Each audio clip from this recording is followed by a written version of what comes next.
예수님께서 이 땅에 오셔서 성경의 첫 시작은 마태복음으로 시작되고 있습니다.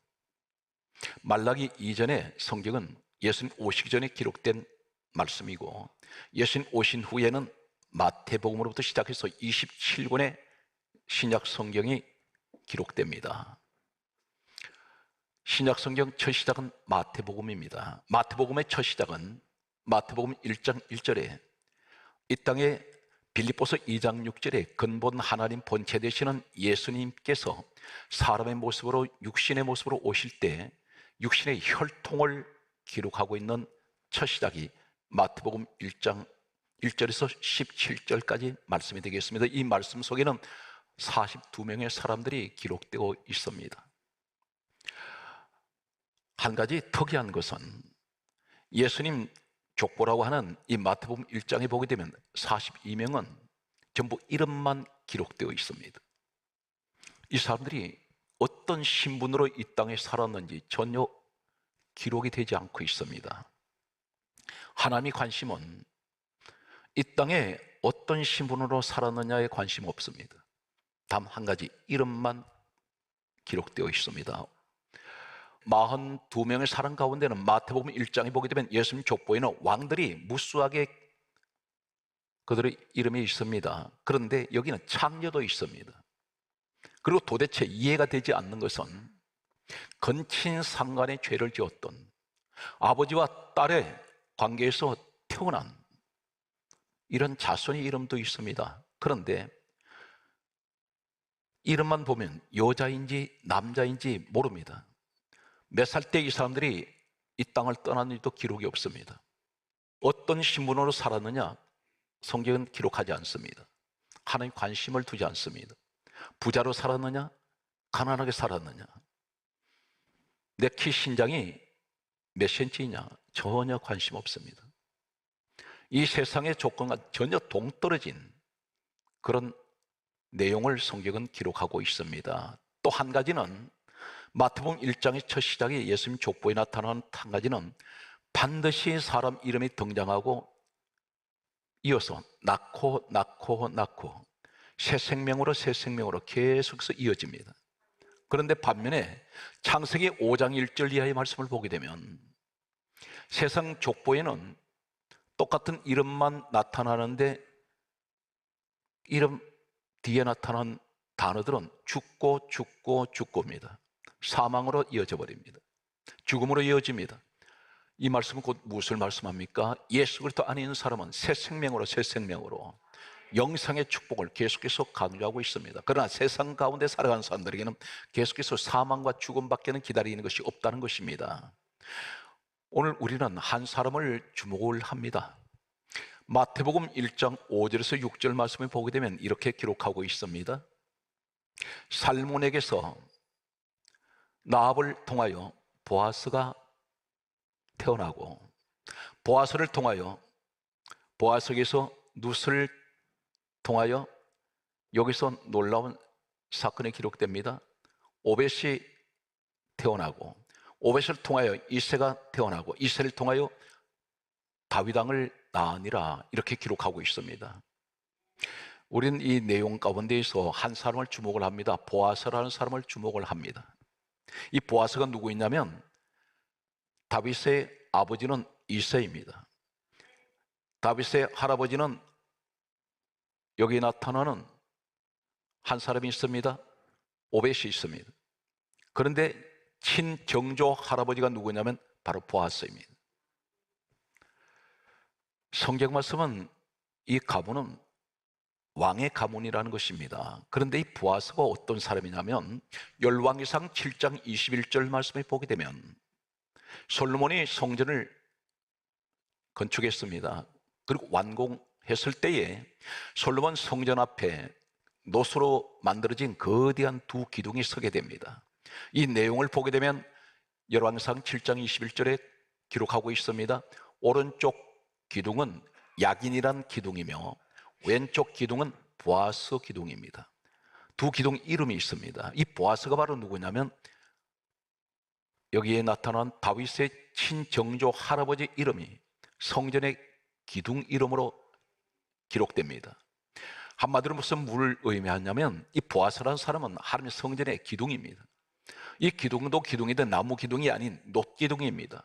거대한 놋기둥인데 비바람이 몰아쳐도 이 놋기둥은 전혀 흔들리지 않고 움직이지 않습니다. 밤이 와도 이 놋기둥은 그 자리에 서 있습니다.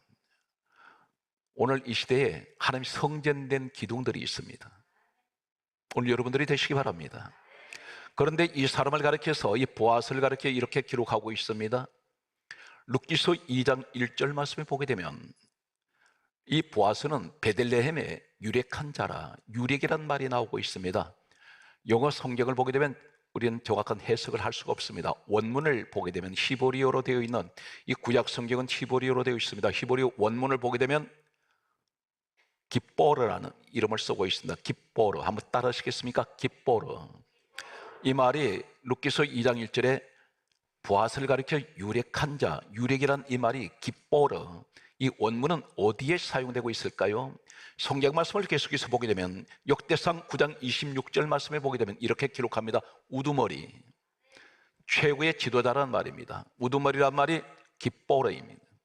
이 말이 룻기서 2장 1절에 나타나는 보아스는 베들레헴의 유력한 자요, 이 유력이란 기뻐르가 역대상 9장 26절에 우두머리라는 이름의 기뻐르가 사용되고 있습니다. 또 한 가지는 이사야 3장 2절에 보게 되면 용사, 이 용사란 말이 기뻐르입니다. 히브리 원문에는 다시 말씀드려서 이 보아스라는 사람은 베들레헴, 이곳에 장차 누가 오셨습니까? 다윗이 그 베들레헴에서 태어났고 예수님께서 베들레헴에서 태어나신 곳입니다. 이곳에 가장 유력한 자, 최고의 우두머리, 최고의 용사, 그는 보아스입니다.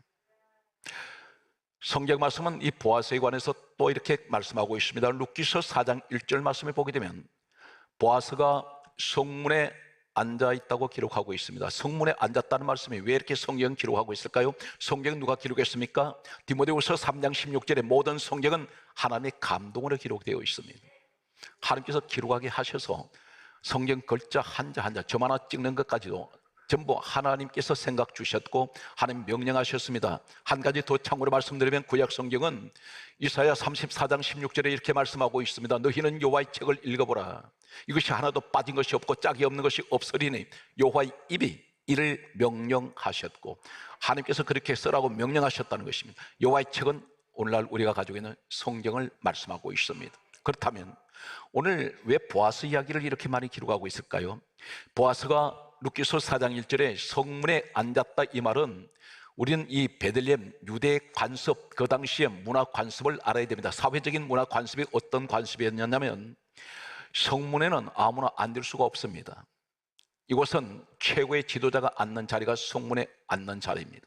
이곳은 어떤 곳이냐면 이 베들레헴 같은 곳은 이 성읍 안으로 들어가려면 반드시 이 성읍 문에 여기 광장이 있습니다. 가장 많은 사람들이 운집하는 곳이고 이곳에 왕래하는 곳입니다. 여기는 때로는 모든 물물 교환을 하거나 상거래를 할 때 여기 엄청난 시장이 형성되기도 합니다. 그런데 이곳에서 어떤 일을 하느냐면 재판관이, 법관들이 문제를 만났을 때, 송사를 만났을 때 재판관이 앉는 자리가 성문에 앉습니다. 여기서 재판을 합니다. 판결을 합니다. 바로 그 자리에 누가 앉았냐면 보아스가 앉아 있습니다. 그런데 이 보아스의 어머니가 누구일까요? 마태복음 1장 5절에 이렇게 기록합니다. 살몬은 라합에게서 보아스를 낳고, 라합이라는 여자입니다. 이 여자가 누구인가요? 여호수아 2장 1절을 보게 되면 여리고의 기생 라합이라고 소개되고 있습니다.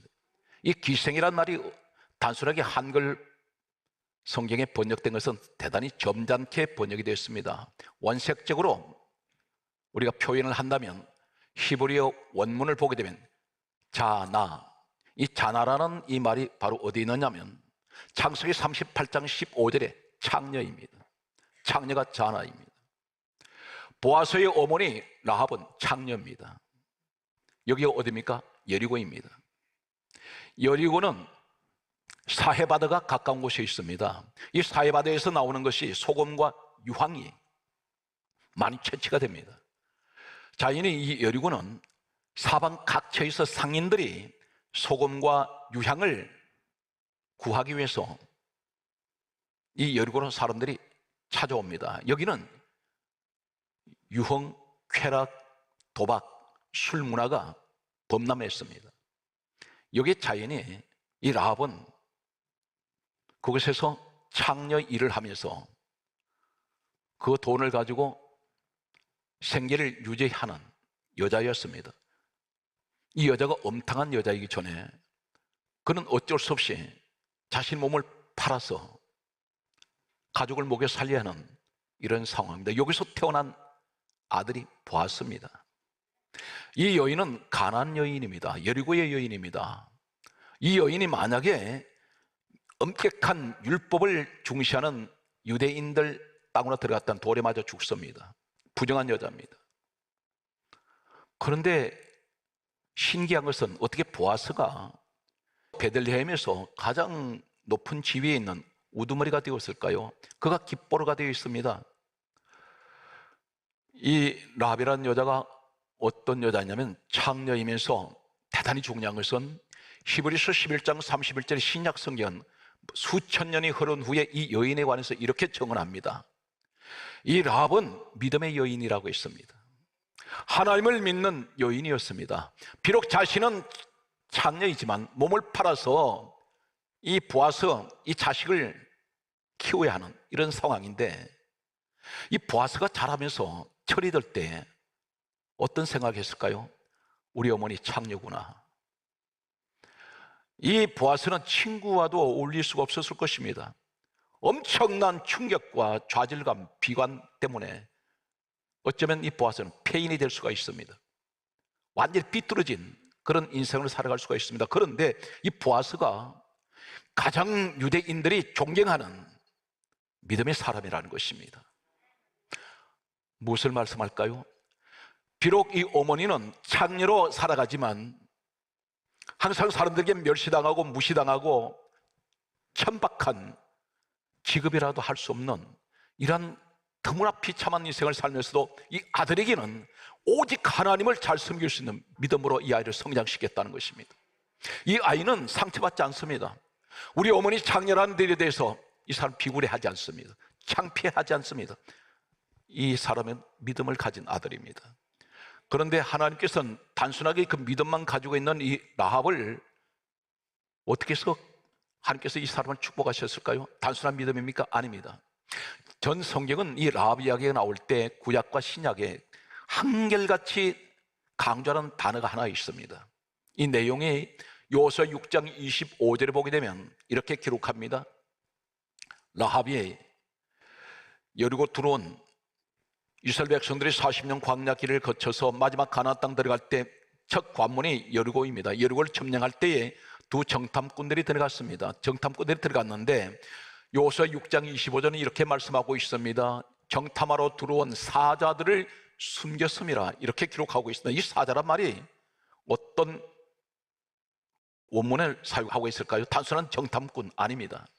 사자란 이 말은 이 정탐하러 들어온 사람들을 가리켜 사자로 말하는 이 히브리어는 말라크입니다.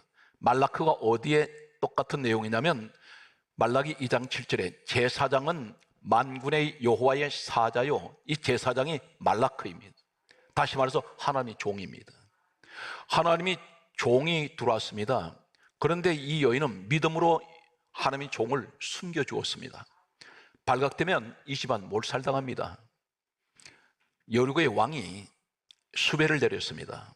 지금 정탐하러 들어온 사람들을 정보를 듣고 이 사람들을 잡으려고 혈안이 되어 있는데 창녀 라합이 하나님의 두 종을 숨겨주었습니다.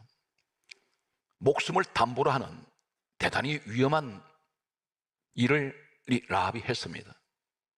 그런데 하나님의 종을 숨겨줬다는 이 사실을 구약에도 신약에도 계속해서 하나님이 한 가지만 강조합니다. 하나님께서 너무나 귀하게 보셨습니다. 사랑하는 성도 여러분, 이 라합 같은 사람이 이 시대에 필요합니다.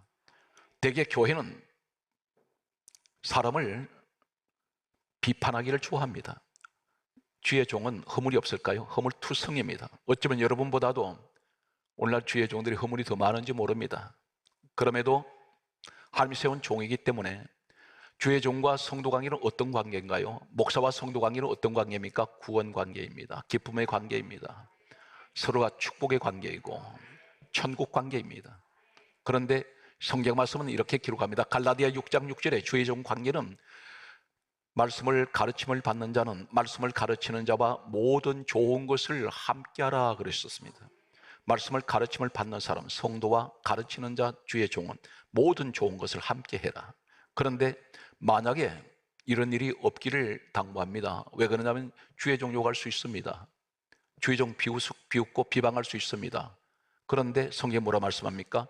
역대하 36장 16절에 하나님께서 이렇게 말씀합니다. 하나님의 사자를 비웃고 전한 말씀을 무시하고 주의 종을 욕을 하면 하나님이 진노하셔서 이 진노가 주의 종을 욕하는 사람에게 그것이 미쳐가지고 회복이 안 된다는 것입니다. 이 방법이 없다는 것입니다.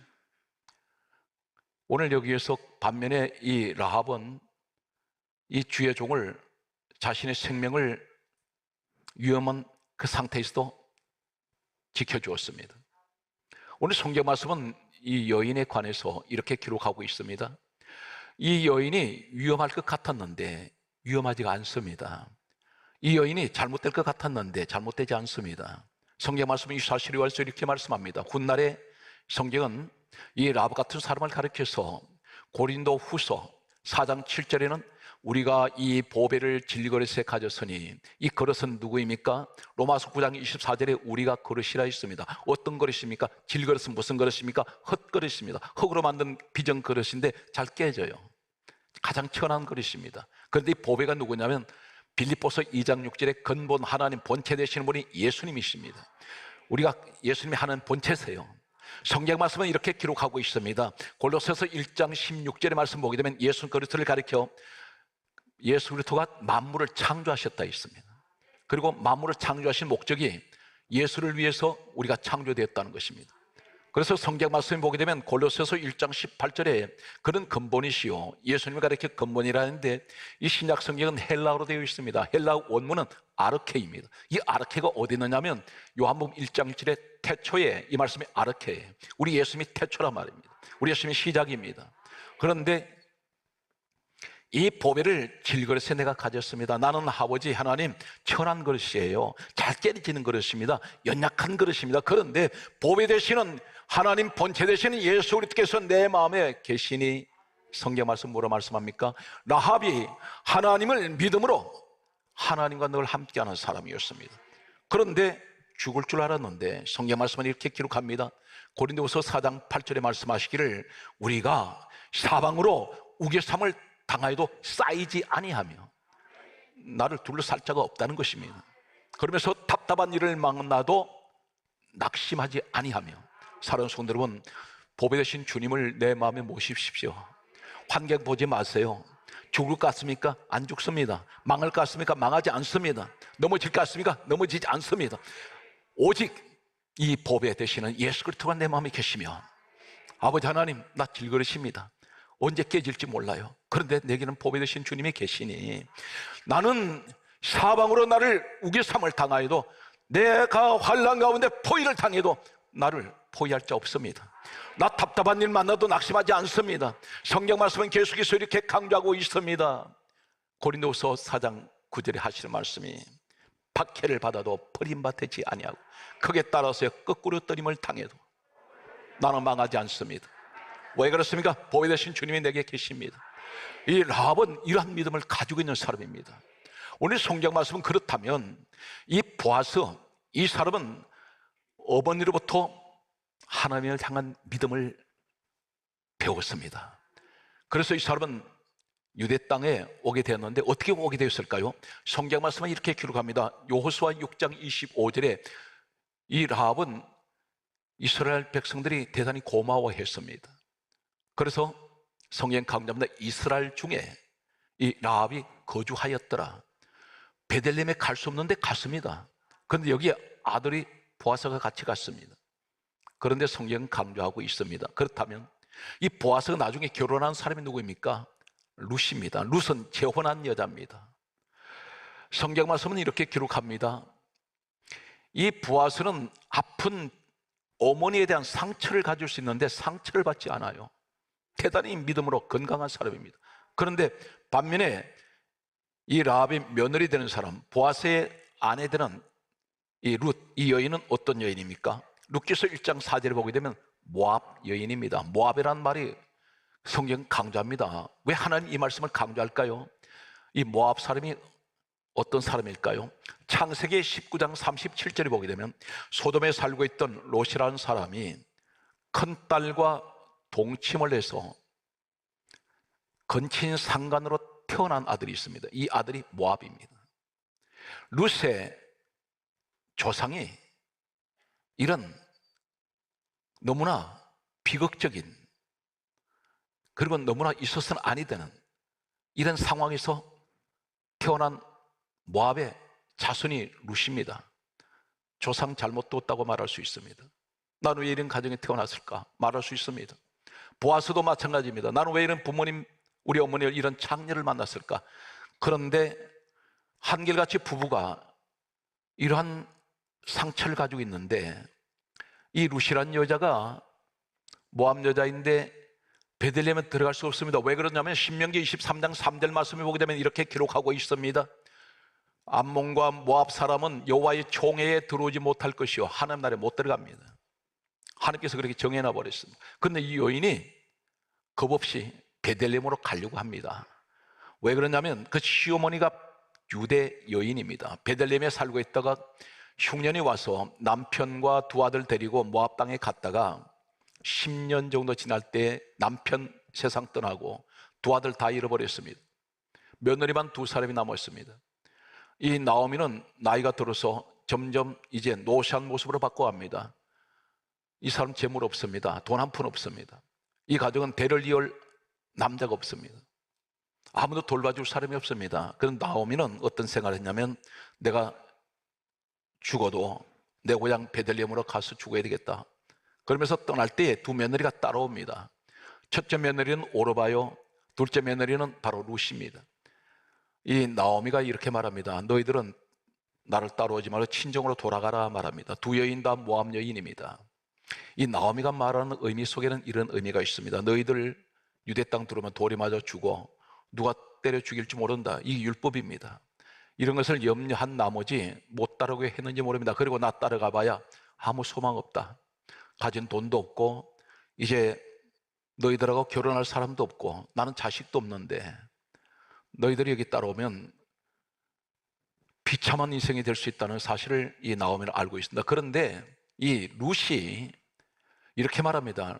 룻기서 1장 16절에 어머니를 따라가겠다고 결사적으로 매달립니다. 성경에는 붙쫓았더라, 이 말은 결사적으로 목숨을 걸고 매달리는 모습입니다. 그 이유가 뭘까요? 가장 결정적인 이유는 어머니의 하나님이 내 하나님이십니다. 이 모압 땅은 우상 섬기는 곳입니다. 이곳에서는 하나님 못 섬깁니다. 그런데 시어머니 나오미를 통해서 이 모압 여자 룻은 하나님을 믿게 되었습니다. 그곳을 가자고 하는 목적은 뭡니까? 어머니가 가난하고 돈 한 푼 없어도 어머니가 나이가 많고 그곳에 가서 내가 돌에 맞아 죽을지언정 나는 하나님 섬기다가 죽고 싶습니다. 이런 절대적인 믿음을 가지고 어머니를 따라갔던 그는 별별 구박을 다 받고 멸시를 당하면서 베들레헴에 돌아가서 그는 남이 추수하고 났을 때 남이 밭을 이리저리 다니면서 보리삭을 주셔서 어머니에게 봉양을 했습니다. 라합도 창녀인데 믿음의 여인, 룻은 모압 여인인데 믿음의 여인, 이 보아스 남편은 어머니 창녀인 라합을 통해서 믿음을 가졌던 이 여인, 이 룻은 시어머니를 통해서 믿음을 가졌던 사람입니다. 하나님이 이 사람을 절묘하게 두 사람의 만남을 연결시킵니다. 두 사람이 결혼을 했는데 여기에서 놀랍게도 가장 조상을 잘못 두었다고 비참해 할 수 있는 이 사람들이 바로 다윗의 왕가의 왕족 가문이 됩니다. 이 집안에서 계속해서 태어난 사람이 다윗이 태어나고 솔로몬이 태어나고 히스기야 유명한 왕들이 계속 태어납니다. 오늘 성경 말씀은 우리에게 이렇게 말씀하고 있습니다. 사랑하는 성도 여러분, 무엇이 없습니까? 몇 번 실패했습니까? 하나님 실패 횟수 보지 않습니다. 사람은 다 실패합니다. 가정도 실패할 수 있고, 사업도 실패할 수 있고, 직장생활 실패합니다. 학생들이 시험에서 자신이 기대했던 점수가 나오지 않을 때가 있습니다. 대학교 바로 합격하면 되는데 실패할 때가 있습니다. 그러나 낙심하지 마십시오. 만약에 그렇다면 보아스는 낙심했을 것입니다. 룻도 낙심했을 것입니다. 지레 겁을 먹고 가지 않을 수 있습니다. 그런데 이 사람들은 한결같이 성경 말씀에 이렇게 기록합니다. 고린도전서 1장 27절에 말씀합니다. 하나님 어떤 사람 택하신지 아십니까?